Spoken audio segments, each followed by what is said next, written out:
This is the Final Word Ashes Daily, day one of the Lord's Test match. Jeff Lemon and Adam Collins. Hello. The show brought to you by Westfield, London and Westfield, Stratford City. More extra, less ordinary. Hell yeah. Before we do anything else, we have many things to do. You need to tell me about an entire day's Test cricket in the space of 30 seconds. Okay, Australia sent in under leaden skies. They make it to 73 in the first session when Khawaja is bowled by Josh Chung Beauty, shouldering arms. Warner got one of those as well in the middle session, bowled for 66. Hard fought 66, we'll come back to that later.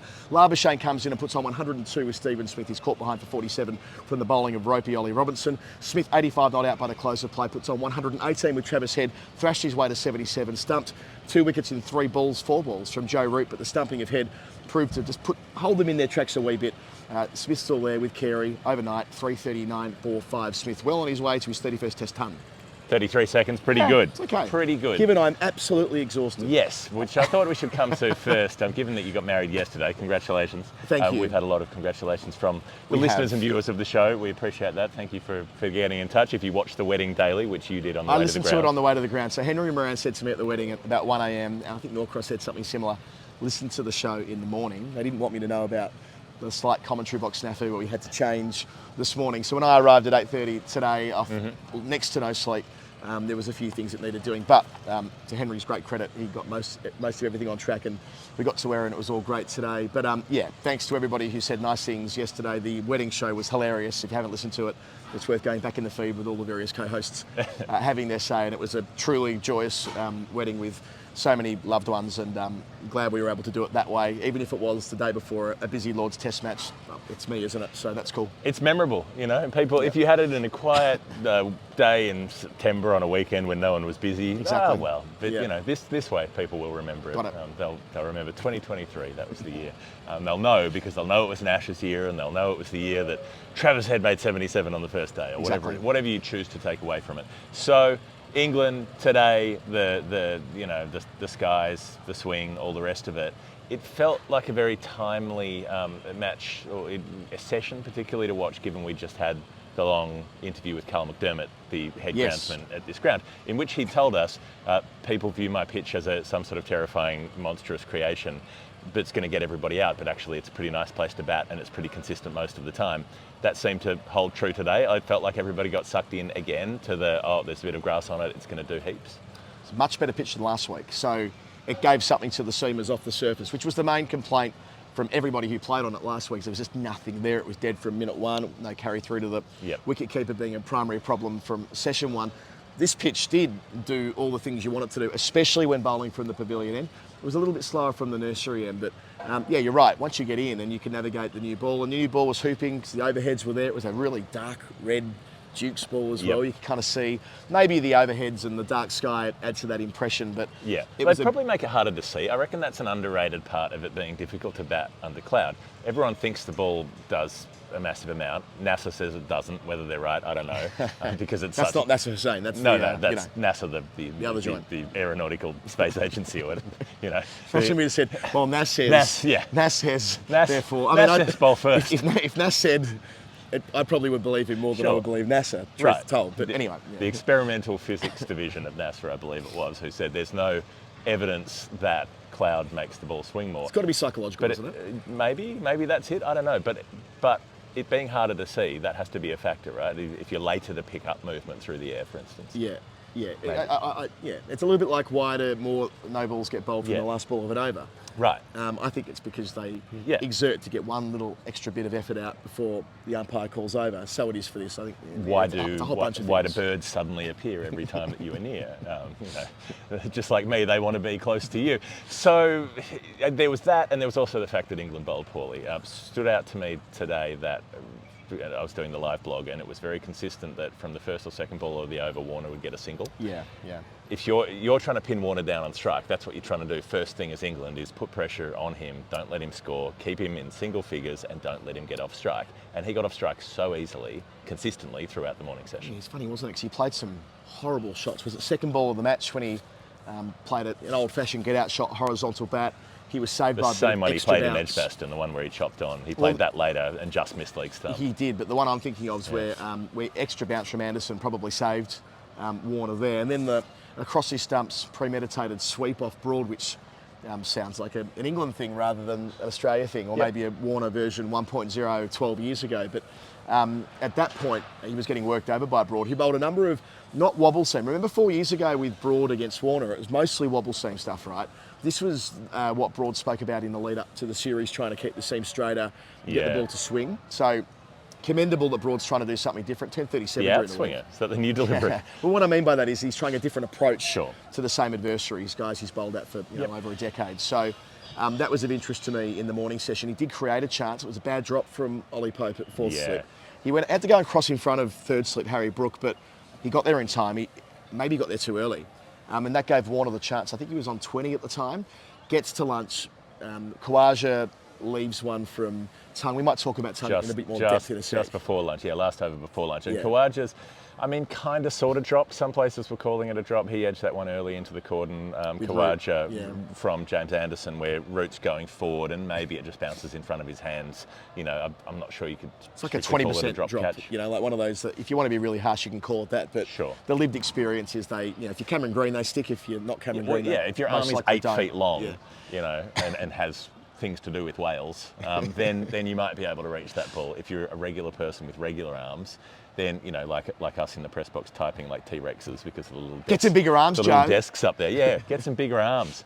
Yeah, Bazball is big arms, big this way and big that way. You've been skipping arm day instead of leg day. Do you remember that thing? There was a thing apparently where you could go to Russia and get your shin bones broken, and then they would extend them. It's like you could make yourself taller if you were one of the guys who was really self-conscious about being short. Right. You could get 3 inches taller. That's a little bit like those adverts you see on television late at night. The other extensions or sure, other things that don't work. Or booster shoes. You can get these shoes with a big secret heel at the back to make yourself suddenly walk into your 3 inches taller. Instagram algorithm about the shoes that give you the extra couple of inches. Sure. Not that you or I are seeking that necessarily, but I'm just doing it in the camera now. Yeah. If I had the extra inch, I'd be taller than you, and it would ruin our shot. Give him an inch, he'll take a mile. That's the way it works. Yeah, so Khawaja out first ball of the last over of the session. They go to lunch. They've had a couple of little rain delays the first one was 12 minutes, the second one was about 12 seconds. Yeah. How about the first one, how they come off? Yeah. You can run up to the dressing room, presumably get the cards out. And Khawaja and Warner don't really leave wait in the doorway. And they're waiting there. And, it was the catalyst for a pretty big spray from Kevin Peterson. Kind of getting back to your theme about the way they went about it. I was doing a thing with Michael Vaughan before. His thing was intensity. And I kind of share that view that there was something just missing today. And in the effort to be casual, easy breezy, rainbow rhythms, there might just have been an edge missing on a day like today where they needed to have a good day. Maybe. This was the day they needed to do well. They send Australia in. The overheads, the lights on. I've been here for so many Middlesex games where the side set in under lights in the morning session find it incredibly difficult to bat. This is one of those mornings, and they weren't able to make it count. And you can never really measure attitude in these types of things. But it's like guts and determination. Who wanted it more? You do get little signals as to where their heads might be at with running up to the dressing rooms when the Aussies, weirdly, were the ones wanting to get back on. I thought it was less like a problem of intensity on the field today because that doesn't necessarily correlate to performance. If they were being told off for being too friendly with the Australians, well then the Australians must have been friendly with the English also, and they had a good day. So does that mean that being friendly makes you have a good day or a bad day? Can't be both. I thought it's more to do with the intensity in preparation, that England haven't been preparing very intensely, and you know what is maybe a sign of that? If you bowl a shitload of no balls. You're constantly overstepping. 34 extras today. Yeah, 11 no balls, I think it was, from oversteps, if you're constantly bowling it down the leg side. And so that's what kept happening in that first session particularly was, there's a big one down the leg side, there's one wide of off stump. Here's a couple of nice ones swinging away from the bat, that beats the edge, and then you get another bad delivery to end the over. And that's why the singles kept coming. And so, Khawaja's out, but then Labuschagne's able to settle into his rhythm. Warner gets the really good ball, but then Smith comes out, and Smith goes foot to the floor from the beginning. That was the fastest first 24 runs of Smith's career. 15 balls for his 24 runs. And then he went the other way and said, well, I'm going to try and go back to the way I played last week, which is not absorbing any meaningful pressure. It felt like the partnership he had with Labuschagne was almost free of any pressure through that middle stretch of the day. I know eventually Labuschagne gets out for 47, but that was against the flow of play. Yep.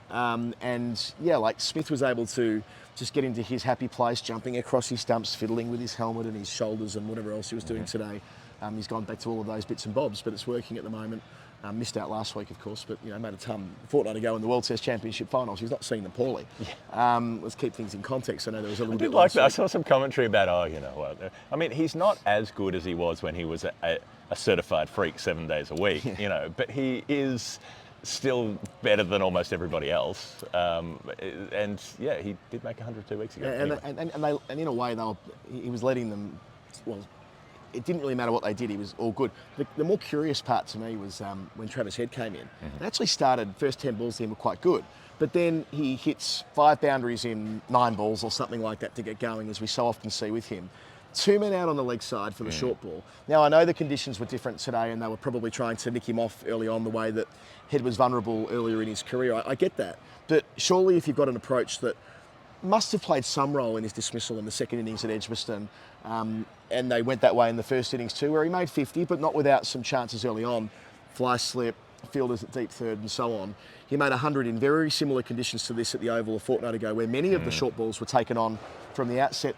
We'll never South know. Africa at the Gabba, where they bounced him heaps and he made a lot of runs from that. But we'll never know, will we? Because how many bounces did they bowl at Travis Head today? You could probably count them on, they may not have even been 5. And none of them were at the start. So they took a long time to give Tongue an extended session at Head. You can't. We can't help it, right? I'm a married man, I can't. It's not our fault that those words have other meanings, right? That's on you. You think what you want out there. And it meant that Head was able to do that thing he does where he forces through the offside with hard hands. No one does that better in world cricket. And they left him deep point as though they wanted to give him the shot to bring the cordon into play. But once Head's on top of the bounce and pushing or thrusting through that part of the ground, shorter boundary on the grandstand side this week, he found that about 4 times. It just didn't like the plans didn't seem to gel today. And sure. And then you got Anderson and Broad. I mentioned Broad bowled a good spell first up, not such a good spell later on. He was good from the pavilion end. Anderson was economical. I wouldn't say he did much wrong necessarily, maybe a little bit leg side if you wanted to be super harsh, but also didn't look like he was going to go and build the sort of pressure that Anderson's been building for 20 years. It didn't feel like he ever had a player under the pump. Sure, but he also had everyone at the other end going for heaps. So Broad goes 4 and over, Robinson goes at 4+ and over, Tongue goes at 4.88 and over, and Anderson's going at 1.9. And sort of just trying to keep things together, but everybody's scoring at the other end so easily as well. So that didn't help. He had the catch down early off Khawaja. So I think when you're 41, you're not allowed to have a bad game, because as soon as you do, people are saying, well, he's clearly lost it. That's the last time. I thought he bowled pretty well, aside from a couple of overs where and he knows what it's like. And he knows what it's like to not have a blistering day either, doesn't he? Sure. Like he's been through this so many times where, especially in the last few years, on the days when he doesn't take a bag full, they go, well, maybe he's done. And there's no reason why he can't come out tomorrow and get them, or come out in the second innings and get them. Who knows? He's got the capability clearly, because 680 odd wickets suggests that he does. He's going to need to. Someone's going to need to. This second new ball, they've only bowled 3 overs with it, but if Smith gets in again tomorrow morning and Carey's in good nick, that shot he played down the ground before the close of play, the sort of punch straight drive just next to the bowler's boots. That's a sign of a guy, presenting the full face of the blade, running hard between the wickets, busy in the partnership with Smith before the close rather, when most of the time you're looking to just get through the stumps. He was always looking to score. Yeah, my sense is that that first, 10 overs tomorrow could be really important, and Anderson will need to have a hand in that, because I don't think Robinson's going to. My gut is that he's just not bowling as quickly as last year, and I can't really tell you why. He's just weirdly indifferent when he's not there, and then occasionally he is there for a bit and he does something good and then he drifts off again. So I mean, there were players getting stuck into him, and former players and whatever, and other people defending him on the basis of his record. His record's built on the days when he's going well, when he is an excellent bowler, but he also has these stints where he's no good at all. Oh, look, I get it, right? Robinson was bowling last year in Pakistan on the 17th of December. I understand preoccupation and all the rest of it. It's an important date. It's an important date. I understand all the linkages through and why some cricket that's played in other parts of the world don't generate the same attention. Robinson's been a very, very good bowler for England all around the world. It's just something about in the last fortnight, his pace is down and he's not getting through the crease as comfortably. Has he got a niggle that we don't know about? Is he trying to let the surface do too much? Because God knows, we've seen him bowl some extraordinarily effective spells in this country against India a couple of years ago. He was excellent in Pakistan, bowling them out with James Anderson a couple of times. Like, it just isn't sort of feeling right with him right now. And he needed a good day. Like, England needed a good day, but after all the bullshit during the week, Robinson needed a good day, and he didn't have one. They have one of those weird days where, the quicks between them bowl a shed load of overs and they end up taking 3 wickets between them, and then the part-time spinner comes on and takes 2 in an over at the end and ends up with better figures than everybody. So Head comes down, big slog sweep, gets stumped, and then Cameron Green chips one to mid-on, and, well, that can happen if you're starting late in the day. Weird, wasn't it? Like, the Head... You could see Root gesticulating, I think initially Stokes in the balcony about, like, I told you I'd get Head that way. Way wide of the off stump, don't you start, way wide of the off stump. And Bairstow had to go a long way over to drag it back. And 2 balls later, that's the worst shot Cameron Green's played in Test cricket. That'll happen. He's a young lad finding his way in the game. You're allowed to play a bad shot, but trying to hoik over mid-wicket and ending up with James Anderson at mid-off, 2 in an over when it looked like Australia were going to be 360 for 3 stumps. Right, that's the day. Let's recompose ourselves, go for the final word Hall of Fame. The Hall of Fame is all about the most final word moments of the day. It's brought to you by Westfield London and Westfield Stratford City. We got some new notes through. I was talking about baseball a lot in the last week, which was confusing. But what have you got? I just want to say that Sheehan from Westfield sends us through the copy, and he's very bloody good at it. And I want to read you what he sent us because it's genuinely funny. The wedding of the century might have been and gone. That's my wedding, I'm pretty sure. But if there's an occasion you need to look for your best for, then look no further than Westfield London and Westfield Stratford City. From John Lewis and M&S to Charles Tyrrell, Scopes, NA Menswear and French Eye, you'll be turning heads in tailored sports coats, shirts and chinos all summer long. And if you loved early 2000s ING Cup icon John Moss... We did.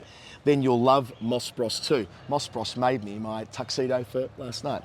Are they the Moss brothers? Is that what they but are? everyone here calls it Moss Bros. Okay. I don't know why. There's no reliable medium pace here though. You can buy or hire on the same day if you have left your outfit to the last minute. And if you just want to smarten up your wardrobe, check out Untuck It for their range of shirts designed to be worn untucked without looking sloppy. You wear your shirts untucked. I do. I've never tucked in a shirt. I've never ironed a shirt. We're finding more and more out. But I did go to Charles Tyrrell the morning of your wedding to get those strides. Oh, that was from there? Yeah. So I thought I had to live true to my ideals. I had to go to Westfield London and pick up some clobber for the wedding. They should dress us. Charles Tyrrell, get in touch. We're doing the Westfield thing. You're doing the Westfield thing. I'd love to see you head to toe in them. Yeah, I'll do it as well. They could iron a shirt for me. We'll see. Westfield London, Stratford City, the website's in the show notes. Google it. We love having their support. Okay, so Hall of Fame, what stood out today? I particularly enjoyed the square leg umpire's work when Travis Head is 3 metres down the pitch, having played a slog sweep, missed it, and then fallen over trying to get back into his crease. And they're like, well, I'm not too sure. I might have to send that one upstairs and take 2.5 minutes to confirm that it's actually a stumping by about 2.5 metres because he maybe got half a metre back. You saw they checked Snicko first for that, didn't you?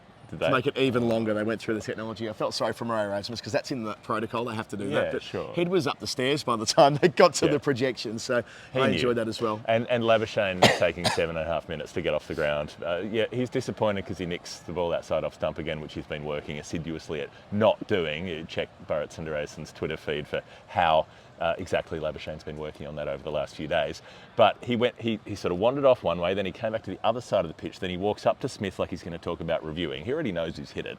Then he walks right up to the umpire like he's just about to have a chat to them. And then he wanders off and walks almost into the Warner stand and then realises he's going the wrong way and comes back to go up the stairs. Like he just did a full tour of the ground. Expected to see him come back with a toasted cheese sandwich from one of the concession stands, and maybe like an MCC blazer or something from the gift shop, maybe a Middlesex, swing ball that he could bowl with in the rooms. It was comical. It's like when Morné Morkel was leaving the Oval and ended up walking into the groundsman's hut when he was dismissed all those years ago when he was a younger player. I just wanted to return to the start of the day and the Just Stop Oil protest. And of course, it is genuinely funny that Johnny Bairstow picked up a protester and carried him all the way to the boundary line and threw him over the rope into the grandstand. That is funny. That's funny. It's a man carrying another man around. And having to go upstairs to change his shirt because he got orange all over him. Like Shaun of the Dead Soul. You got red on you. But a man carrying another man around for any reason, is particularly under his arm like a briefcase. That's funny, not regardless of the circumstances. And also Bairstow being such a sort of weird, no-nonsense character. If Terry Alderman had picked up that bloke and carried him off the ground, wouldn't have done his shoulder in and wouldn't have missed, 18 months of cricket. There's an incredible photo that's been taken that has in the same frame Warner, I think Stu Forster took it, he's a brilliant snapper. It's got Warner, he's not really shaping up to whack the guy, but he's got his bat in the air. Ben Stokes corralling one of them with his arms, kind of almost hugging him, while Johnny Besto's got the other one under his arm. He must have had the perfect angle from this side of the ground. It's like he's just picked up the guy, played a shot, nicked it, and he's tucked the bloke under his arm to walk off, as he leaves the field. Ryan Pearce got a great shot of that as well. But they did it for a reason. Yeah, I thought it was worth explaining this to listeners who aren't in the UK. Now, if you're in the UK, you already know what Just Stop Oil is all about, because they've stopped multiple sporting events and other pursuits in everyday life, like when they shut the M25 down last year. Like, this isn't a new thing, so we know the story. But just to clarify, this wasn't some random act. Like, their position is demanding the UK government stop licensing new oil, gas, and coal projects. And that, as a policy statement, has got quite a bit of public support. So it's not... and it's a thing of essential importance to move to that position as quickly as possible. Right, so just to be clear, they're not asking for, I don't know, every car to be taken off the road. They're not asking... Their demands aren't necessarily extreme in their nature, although the civil disobedience piece to this makes it look extreme. Sure. But I think it's just worth noting that on the way through. The policy position they're advancing, and it does piss people off. And I absolutely get that people are furious when it interferes with their everyday life. But civil disobedience has been a part of practically every social and political and policy shift that's taken time and has been hard. And it has achieved anything ultimately. Yeah, so I just think it's worth having that balance here. This isn't a bunch of, I don't know, university students who are pulling a prank or something like that. There is more to it than that. And I just wanted to say that before we finish. There's a reason for it to happen, and there's also a history of this sort of thing. You've got people digging up the pitch in New Zealand to protest the South African tour in the 70s. You had the pitch that was dug up at Headingley to get some bloke out of jail for armed robbery. What was that one? Yeah, that's a bit more complex. That's a little bit more complex, but if that was a good enough cause. Well, they've got another pitch behind us, by the way. So Carl's prepared a second strip just in case this pitch gets dug up. That's important planning from the MCC, because I think they can turn it around in a couple of hours if the pitch, you couldn't rule it out. Sure, but and I was less impressed by the MCC putting out a statement about condemning the protests and whatever. Sure, they have to say something, but if you want to hand some condemnation around, maybe condemn the ICC for taking sponsorship from the national Saudi Arabian oil company that is the largest emitter in the world. Maybe look at things like that. Maybe look at governments that aren't doing anything and that are just twiddling their thumbs while an existential crisis unfolds. There is a reason that these protests are happening. And if you want to be pissed off, if you think this is inconvenient, wait until it's 56 degrees outside and you can't live anymore. That's going to be pretty inconvenient. Enough of that, because we're going to get yelled at in the comments, because that's our lot in life. I don't care. That is the truth of it. I'm not challenging your point, but you've made the point well, and I hope we have both done that. That's going to be the end of the show today, because I need to lay down and sleep for approximately 10 hours before returning to Lords at 7:45 for my first commitment tomorrow morning. Less than 12 hours. I'll go home for, not long at all. Final Word Daily is brought to you by Westfield London. Westfield, Stratford City, more extra, less ordinary. The Hall of Fame is every day of the series. Check out their work. Again, thanks for everyone saying nice things yesterday. Listen to the Daily Show yesterday. Keep listening to us throughout the series. Stumps, Lords, Day One. Good night.